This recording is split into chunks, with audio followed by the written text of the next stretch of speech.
I deliver mail to cryptids, and we did not go on a date. By 02321. For the past few months, I've been able to adjust my job. My delivery partner was a major stabilizing factor. It was hard to be stressed about other coworkers looking at me as if I was a meal when Max was literally a big puppy I could spend my work hours with. Sure, I did lose an arm and had it replaced with one that slowly was starting to ache all day, but it was worth trading an arm to keep Max around. I don't even hold much of a grudge against the creature that made me cut the arm off in the first place. So far, I do not overly regret being forced into my dangerous job of delivering mail to monsters. I came into work feeling ready to get going for a change. I would get texts of door locations to go to and swipe my blank card to get inside what was called a zero room. They looked like an empty office with a fold-out table in the middle and a receptionist. I learned that the receptionists were one of Max's many stepsisters. I have yet to learn all their names or even knew just how many he had. Most were pretty frosty, personality-wise, but warmed up a little when I slide them a pack or two of gum. They were in charge of giving us the package and details of our deliverer jobs. Max was already inside the room and smiled at me when he saw me walk in. He had large dog ears, he yet to fully grow into. If it wasn't for his mouth full of sharp teeth, his smile would be charming. "We have a good job today," he told me, excited and unable to hide his wagging tail. Max always said we had a good job. The last one we nearly died of, heat stroke, waiting on the side of a desert highway. Waiting for a large slug-like creature to show up and pick up its package. That was a rough one. I made Max spit out so many small lizards, he tried eating the moment I turned my back. After doing the hymn exchange, Max's sister gestured towards 6 tote bags filled with letters and packages on the floor. My heart sank. It would take forever to go out and deliver these. Normally, we only did a trip per package. "It's all going to the same place," Cylin told me, reading my expression. At least, I was fairly sure that receptionist was Cylin. "We get to go see all the girls today," Max explained, and started to pick up the totes to hang off his shoulders. He was shorter than me by a little, but very strong. I could only carry 2 of the totes, my bad shoulder unable to support the weight of a third. Max easily took it and carried the rest. I still felt bad that I made him do the extra work the time, and after all these months, couldn't help out more. Max didn't even notice my inner turmoil. He gave his sister a wave, and I followed him out the door, being weighed down. He needed to keep stopping to wait for me to catch up. He knew better to take over and let me do my best trying to carry the heavy bags. The sun was setting, and we walked towards a building that, when I saw the sign, I paused a little, confused. Surely we weren't dropping off all this mail at a strip joint. My face red from embarrassment and the weight of the bags, I tried to catch up to Max. I didn't make it in time. He knocked on the back door of the building and was let inside. Seconds before I reached the door, I heard shrieking screams. I was so worried Max walked into something he shouldn't have. I wasn't thinking. I just barged into the back door and into one of the weirdest scenes of my life.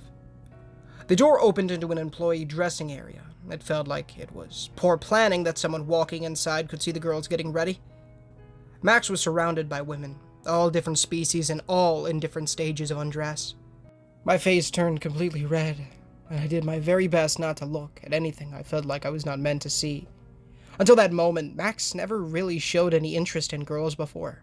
He treated everyone with the same bright and kind, bubbly personality. So, I was shocked to see him in the middle of the women, looking like he was very much enjoying himself as they all spoke in a mixture of languages. Then I realized he wasn't enjoying himself because a lot of attractive girls was fawning over him. He was smiling away and wagging his tail because a bunch of people were petting his head and touching his paw like hands. I felt jealous. For months, I wanted to touch the soft pads on Max's hands, but didn't, fearing I would be dragged into a work sensitivity training program. I suffered being unable to touch the beans, and these girls just were going at it. I knew that it would take a while for them to all settle down, and I stepped aside, trying to find a spot to put the tote bags to be sorted through later. When I looked up, I was staring at a face I never thought I would see again. We both stared at each other, frozen, the sounds of the other girls chattering around us. "Vicky?" I asked finally. She came towards me, looking like she was about to rip me to pieces. Before she could reach me, a different woman came over to between us. She was tall and had a slit mouth that went from ear to ear. Aside from that, she was rather pretty. "Oh, I've heard a human was delivering mail. Vixen, do you know it? You talk to humans?" the woman asked, mouth in a wide smile. "We talked a few times on a dating site, but never met. Right, Toby? We never met. Right?" Vicky's tone was very clear on what she wanted me to say. I nodded, a little nervous on what would happen if I said otherwise. Vicky was the reason why I got my job. She was a monster that would eat men she went on dates with. We did meet through a dating site, but I was spared. She could only eat certain types of men, it seemed. She still tried to kill me, but I was lucky enough to literally run into the Silver King. Sure, she tried to eat me, but I've forgiven her for that. If I held a grudge against everything that I have tried, I wouldn't have any friends left. "Vera, why don't you help Max get the mail out to everyone?" Vicky suggested. The tall woman smiled and nodded. She pushed her way through the crowd, and soon the girls were getting back on task. Max was still in the middle, getting mail together and making them sign a sheet once he handed them their packages. He was chattering in different languages I've never heard him use before. Vicky and myself stood awkwardly, off to the side. "I'm kinda useless here, huh?" I commented, watching Max work. "Mostly, yeah, but I think it's alright. Max has been delivering our mail for years. He's ideal because he's friendly and knows a lot of languages. But he's always switchy partners. His personality is so close to a human, it's off-putting to creatures of the night. It's good that he's working with you," Vicky told me, looking as awkward as I felt. I had no idea Max switched partners so often. Here, I thought everyone loved him. It made sense. Him and Rufus, his father, were much different than all the creatures I've come across so far. At first, Vicky felt like she was similar to them. But then, she chased me through the woods trying to kill me. Max came over to retrieve the last few bags and took my hand. "Come meet all the girls." I was dragged forwards and shoved in the same spot Max was minutes before. I had a gaggle of supernatural females prodding me and pinching my cheeks. It wasn't entirely unpleasant. Max was trying to introduce me to them all, but some didn't have human names. In the future, I may remember how their names sounded, but would find it impossible to pronounce. At least, they were friendly, and only a few looked as if they were seconds away from taking a bite out of me. A man came peeking into the room and said something I didn't understand. The girls started to disperse to get fully dressed. I got some quick kisses on my cheeks, but felt as if it was in the same way you would kiss a cute animal. In the chaos, Vicky was getting her mail from Max. "Do you work here?" I asked her, and Vicky stared daggers at me. "Do I look like I work here?" she hissed. I felt my blood turn cold knowing I asked the wrong question. "Below are apartments for female creatures only. I live here, doofus." She was being a bit grumpy with me. I imagined I would be the last person she ever wanted to see again, considering how our date ended. Unable to read the room, Max came in with a save. "Let's all go out on a date." We both did a double take at his suggestion. Max didn't know a lot about human culture, but I thought he knew what a date was. "Do you mean you want us all to go out for dinner?" Vicky corrected. "Yeah, you told me about a place that makes breakfast stuff all day the last time I brought mail. I've never had breakfast before," he said, his curved tail wagging, showing how excited he was over the idea. "That's just going out for dinner, Max. It's not a date," I told him, but he didn't even falter in his logic. "People who like each other, going out is a date. And we all like each other, so let's go." He took out hands and started to drag us towards the door. Normally, we would check back into the zero room to say we completed a job. Sometimes we would get a few more jobs to do, and sometimes we could just head home. I was starting to think Max got away with a lot of things because his entire family worked at the mail company. And because he was cute. That helped a lot. I didn't want to go out with this guy I was meeting tonight anyway. I'll send him a message canceling on him, and Toby can pay for my dinner. Vicky said as if she wasn't already planning on going with us the moment Max suggested. Max didn't have any human currency, so I was glad my job at least paid well. The all-day breakfast diner was a quick walk away. It must do good business being surrounded by bars so the drunks could get some greasy eggs before heading home. It was pretty empty when we arrived. Max sat next to me in a booth, and Vicky was across from us. She was texting someone and had her head down when the waitress came by with the menus. I've been working with Max for a few months, yet I've never gotten a clean answer about how other people saw him. He did have dog features. Could humans see his ears and just assume they were fake? Or did they see him as a normal person? I had a lot of questions, but when Vicky put her phone down, I suddenly was able to speak. She was a very pretty girl. Long red hair she styled in flowing waves since the last time I'd seen her. When she smiled, she had hints of dimples, and her clothing always seemed to fit in just the right way. Almost any guy could easily be lured in by her looks. She was the best-looking girl I've ever spent time with. But I felt no attraction towards her. I remembered what she truly looked like. Every time I looked at her, I felt the memory of her hot breath on the back of my neck. She was just about to crush me in her massive jaws. Max didn't notice how tense I was, or how awkward the air turned. He reached over and took hold of one of the small syrup jugs and opened it a few times. He snickered. There was 2 of them, and the spout looked like a bird's face. "These look like chook-chooks," he said, opening and closing the jug. "Oh, they really do." Vicky reached over and started to do the same. I had no idea what they were talking about, but they looked like they were enjoying an inside joke. In a squawking voice, she spoke while making the jug look like it was talking. "The 1,000-year pitch war. Never heard of it. Never started it." Her and Max cackled at something I would never really understand, without at least a few hundred years of supernatural creature history for context. They both started to squawk and talk about a war I had no idea about before I needed to get them settled down. "All right, you two, pick out what you want. Max, you can try anything you like," I told him, full well knowing I would regret those words. Max looked at me, eyes shining, and started to go over a menu we were sharing. He would read something out loud and ask me about it. There was a few things Max couldn't eat, like grapes or onions, so I needed to keep an eye on what human foods he ordered. He was reading the menu just fine, and I was impressed by the fact that English wasn't his first language. He must be pretty smart if he could learn so many, even if he proved otherwise sometimes. When we ordered, Max pointed to what he wanted, and I told the waitress. Vicky ordered 2 large meal combos, and our waitress raised an eyebrow over the sheer amount of food. Regardless, she wrote everything down and was on her way. "So, Toby, what have you been up to?" Vicky asked and sipped on the coffee she ordered. I started to tell her of everything that had happened so far with my new job, with Max helping me with some details.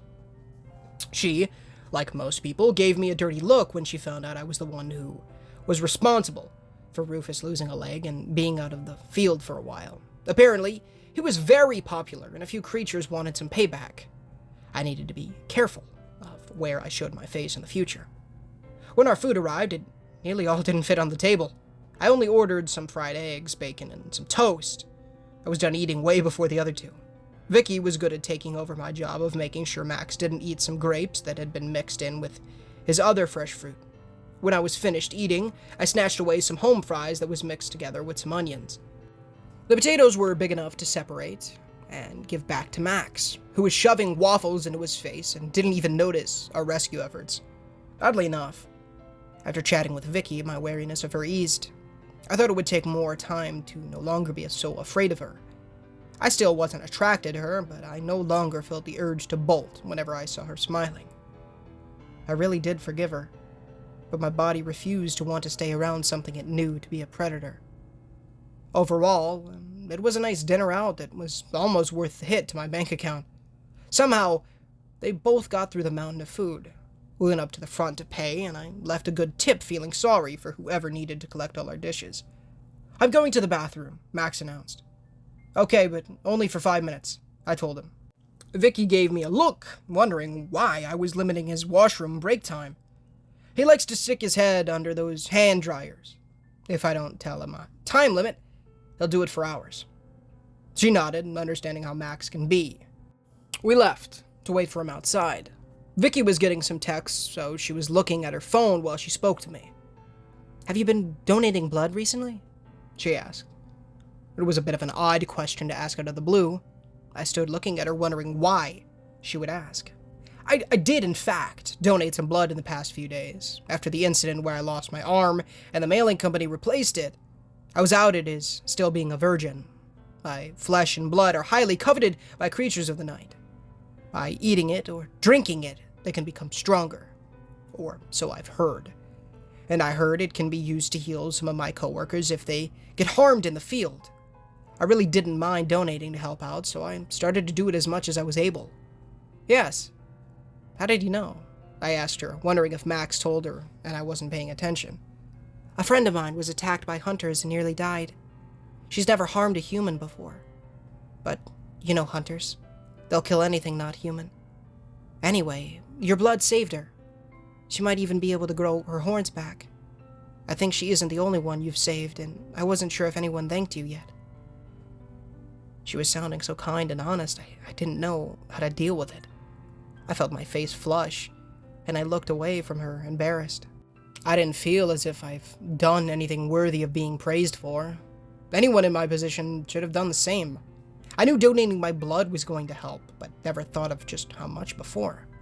Without warning, Vicky put her phone back into her pocket and leaned over to kiss my cheek. I froze. Face red. I shouldn't have been so shocked. Before the whole trying to eat me thing, Vicky and I got along just fine. She was a nice person. I still wouldn't date her, though. "Gosh, you're such a..." Vicky didn't finish whatever she was going to say to tease me. A man around our age I didn't recognize got out of his car and was walking towards us in a rage. Vicky knew him, and her face twisted in a snarl. He stopped a few steps in front of us, so angry he was out of breath. I knew Vicky could handle it, but I still stood between her and the newcomer. "You bench, after everything you go behind my back and sleep around with this guy? He's not even that good looking," the man spat. I wasn't hurt by his comment. I knew I wasn't a catch, and the monsters I worked along were kind enough not to say so. "Just because you buy me stuff I never asked for doesn't mean you're entitled to me or my time.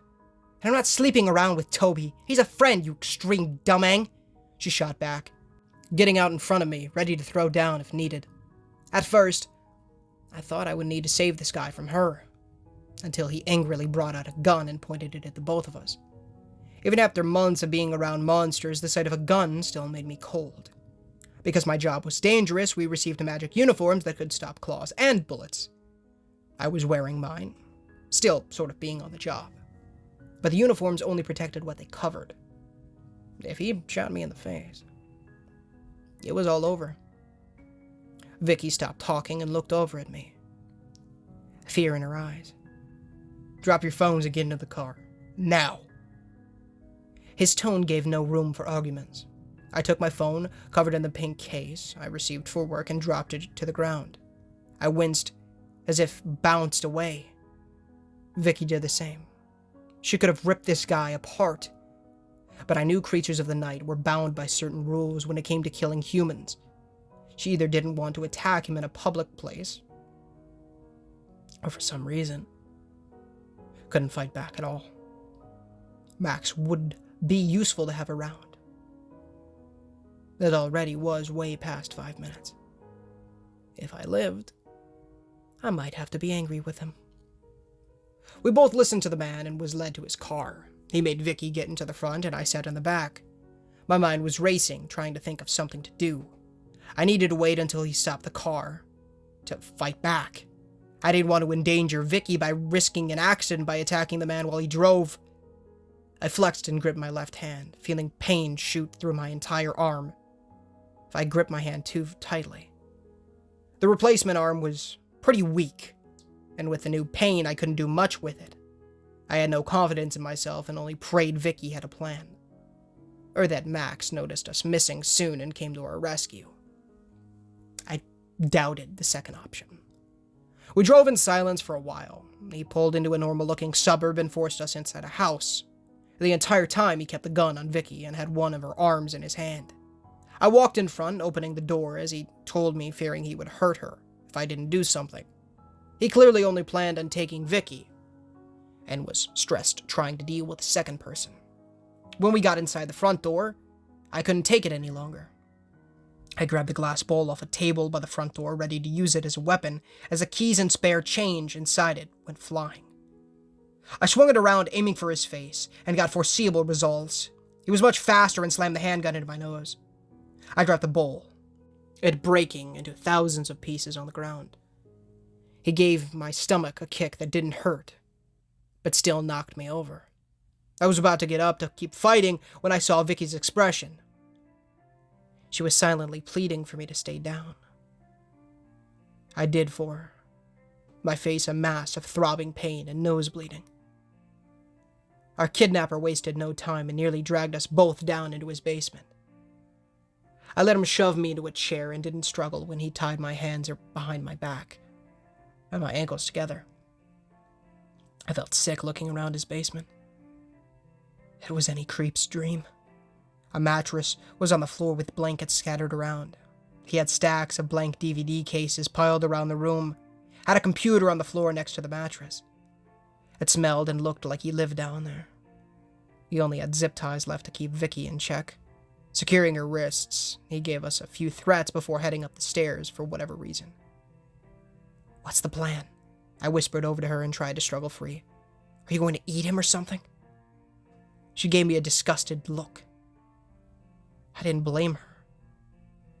Who would ever want to be in the same room as that guy, let alone eat him? I can't kill or eat men who haven't done anything wrong. This piece of human waste is a virgin. Unlike you, he's very bitter about it. It was only a matter of time before he snapped like this. I have no idea why he dragged you along," she replied, not bothering to whisper. "Wait. So what are we going to do? I can't win against him with a bad arm. Can't you defend yourself?" "Bad arm? They didn't replace it with something good? What a ripoff. And no, I can't. I'm not human, and my self-defense is killing. I guess we just let him do something to me so I can bite his head off." I was nearly sick at the thought. It wasn't just the idea of Vicky having that guy put his hands on her in any way, but the casual way she said it.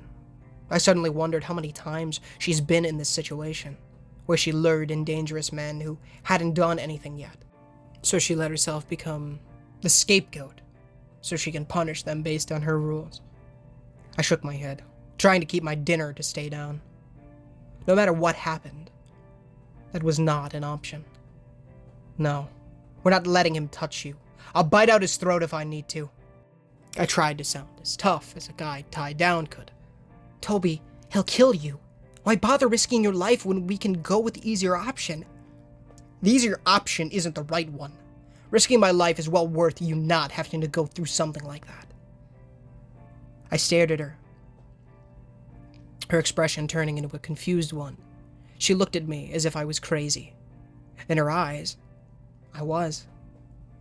This is how she lived her life, regardless of how she felt about it. "Are you white knighting me?" she asked, eyebrows still raised. "What? No, maybe? But I don't mean it like that. You're my friend. I don't want anything to happen to you." Her expression changed as we heard our kidnapper make noise above us. He was going to come back any minute, and I still didn't officially have a plan. I was talking a big game, but didn't have any kind of power to back it up. I really wished I didn't let Max go fool around with the hand dryer. We could really use his help right now.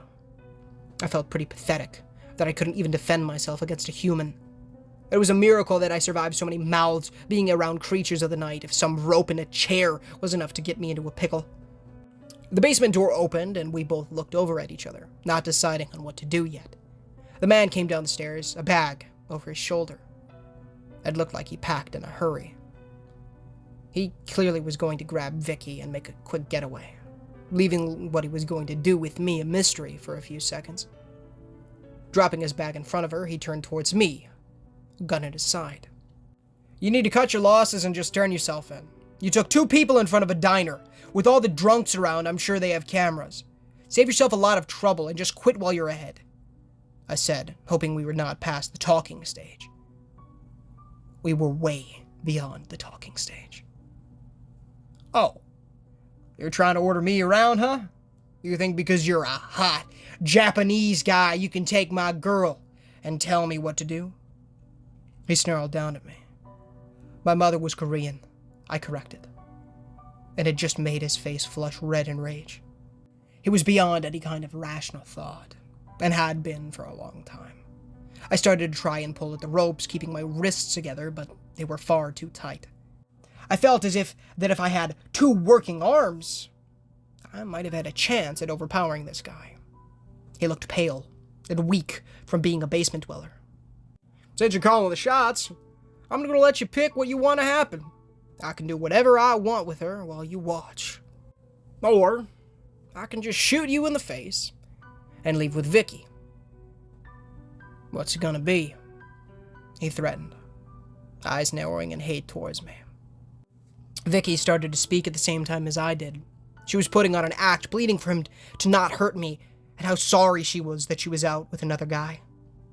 I was pulled at the ropes, calling him any kind of vile name I could think of, to get him to keep his attention on me. I would much rather get shot in the face than watching a friend getting assaulted without being able to do a dang thing about it. A few minutes passed, and the man screamed in frustration, hands over his ears, trying to drown us out. Finally, he fired one shot into the ceiling to shut us up. We sat, tense, waiting for him to act, my stomach twisted in stress. I'd been in a few scary situations before and seen some terrible monsters, but I'd never felt so stressed and afraid before. Death was easy. Living through the regret that I couldn't save a friend was worse. The gun was pointed at my face, and I felt relieved and scared at the same time. I didn't know the extent of Vicky's rules and thought maybe she could kill monsters as well, and not just human trash that forced themselves on girls. The gun was trembling in his hand, and he looked like he was going to be sick. The gravity of what he'd done and what he was going to do finally hit him. He could either crumple under the pressure or go all in. My throat tightened, and I suddenly couldn't get air into my lungs. I thought about Max, and how upset he would be to have to get a new partner again. For a brief moment, I wondered if it was worth putting him through that to help Vicky. The gun went off, and I thought I was dead. My mind worked slowly, the events of what just happened taking a while to catch up. My ear was burning because the gun was fired so close to my head. At the last second, the shot went aside, saving my brains from splattering. My ear rang, and I stared in shock at how I was saved. Vicky easily pulled her wrists free. She jumped up from behind the man, her face transformed and twisted. She clamped her jaws on his neck. Blood sprang into my face, and she moved the gun aside just enough to save me. With one final crushing twist of her jaws, she let the man fall limp and bloody to the floor. Her face returned to its normal, pretty version. She noticed my expression of shock and horror and looked as if it was not a normal reaction. "What?" she asked, slightly put out. I wasn't keeping track of what was going on. You can't. You'll get in trouble again," I stuttered. She made short work of my bonds and lifted me out of the chair with one hand, because I wasn't able to really do much due to shock. She started to clean the blood from my face. "Creatures of the night can kill a human if it's to save a different human, but no one does it because... gross. Who would want to save a human? None of us wants to take advantage of the rule to eat whenever we want because of just wrong it is for use to meddle in human affairs. If you want to kill each other, go for it. So, Toby, this is very important. You can't tell anyone I saved you. Her tone was low and serious. I looked over at her face that still looked human, but it gave me the chills just to look over at her. Or else, I started to ask. Or else, she said, not needing to finish the thread. Nodding, we left the basement and the man behind. She would come back later to dispose of the evidence, but right now, we needed to find Max and fill him in. Turns out, he found us. When we came out of the house, Max was walking up the street, his hair a mess. He waved at us and caught up. Vicky gave him a very brief explanation of what happened. He didn't look surprised at all. How did you find us? I asked him finally. Your cell phone has a tracking thing. I looked at him, wondering how that answered the question. I dropped my phone back at the diner.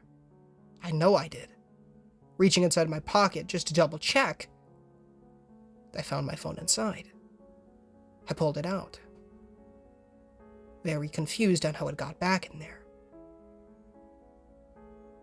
Because you can't use spells to get in contact with me in case you get lost, they made it so your phone is always in your pocket. It's pretty immune to damage too, Max explained. He handed Vicky back her phone that he picked up, and she looked at the scratch on the corner of her case, then looked at my pink case. Jealous. I tried texting you, but I guess with your hands tied up, you couldn't answer. Max was just giving me a lot of new information. Since when did he have a phone? When we first met, he didn't even know what one was. You have a cell phone? He pulled one from his pocket to show me. It also had a pink case to match mine. I send you messages all the time, but I don't know how long they take to get through because you never answer me. Vicky was snickering at the both of us. Turns out I'd blocked Max's number months ago, thinking it was a spam number.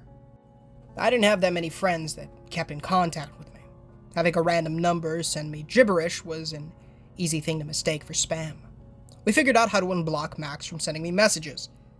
This would be very useful in the future. Tonight was fun.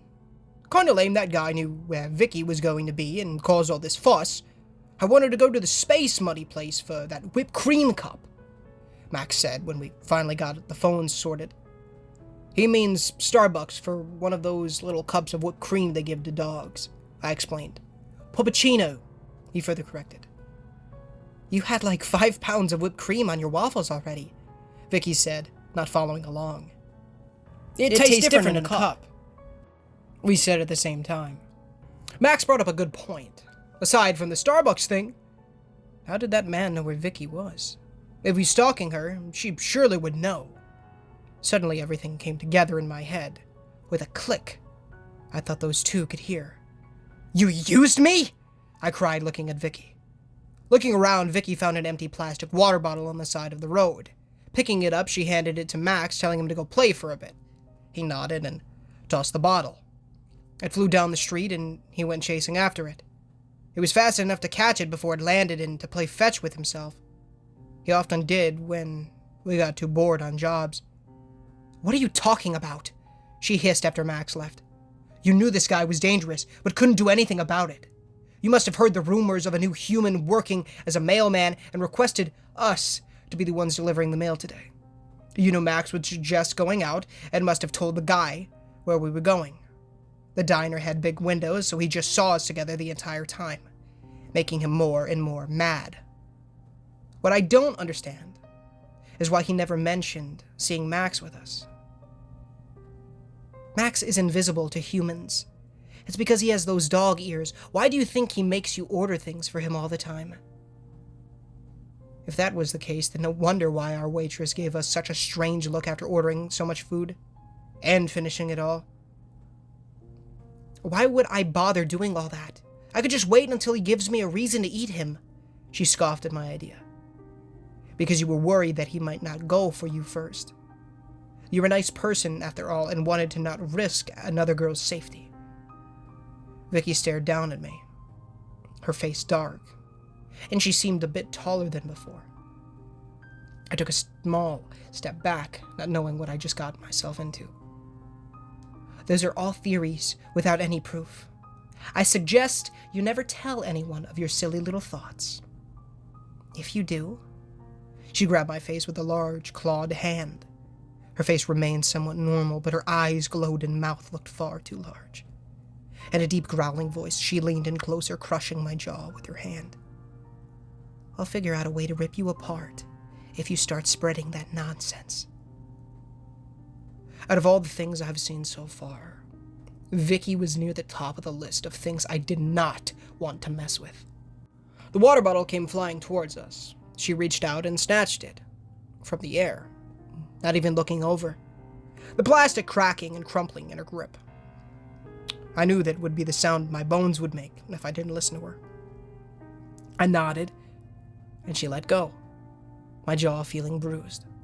Max joined us, unaware of any threats to my life. Vicky left soon after to take care of the mess she left behind in the house. Her face just then, and watching her kill a man in front of me, would haunt my thoughts for a very long time. Another haunting image from that night was Max's disappointed face when we finally found a Starbucks, and it was closed. Hey y'all, and thank you so much for listening to today's story. If you did enjoy, please feel free to leave a like, as it does get the gospel on people's feeds and does help the channel innumerably, as well as please consider subscribing, as we are trying to hit 10,000 subs by the end of the year. It would be a massive blessing for the Lord if you guys did so. Of course, if you haven't done so already, $1 million question on screen right now, pinned comment, description. Please read it. It'll be the best thing you do all day, really in your lifetime. It'll teach you about going to heaven by teaching you about repenting of your sins and trusting in the good Lord Jesus Christ with all your own strength, as well as reading the Holy Bible daily, pray daily, and evangelize to people. By building, you do those last three things, by building, those help build a relationship with the Lord. Yeah. Usually I say that before, but, I don't know. Also, I want to say that message, the $1 million question, is not associated with the author nor the story. It is for you, the viewer, to read, so please do so, as stated at the beginning of this post. As well as, please, go give 02321 some love, the original Reddit post, as well as the amazing 02321's Reddit page will be in the description. They already are, as you're listening to this video. As well as go check out Mew, his amazing YouTube channel, and all the songs are down there as well. He makes all the amazing music for these videos, so go give him some love as well. If you're interested in plush videos, my brothers have a plush channel that I make quite a few appearances in, and they are daily uploading in 2024. So go give them some love as well. I would be very appreciative. And if you really want to see me in something else other than gaming or horror stories, that's a little thing you can see me do. So if you're interested in that, please, by all means, go check that out. Join the Discord. I don't think I said join the Discord. Come check out streams. I streamed some Spider-Man 2 last night, and my gosh, it's good. I really love it. I think it could easily surpass the first two, in my opinion. But I have yet to play through the entirety of it. And we're obviously going to be going for that platinum. I have a lot to do before I want to do the alphabet challenge. So I know I've actually got... I'll just go ahead and say it. I've got the list compiled. Sorry about the little knuckle crack there, but I have a list compiled of games that I want to do. Some are just my game choice, like, I believe G. G is, I won't say what it is, but G and D are just one game. There's only one game. There's a few, I think Z and Y are also there. Those are really the best options for those two, for those Z and Y.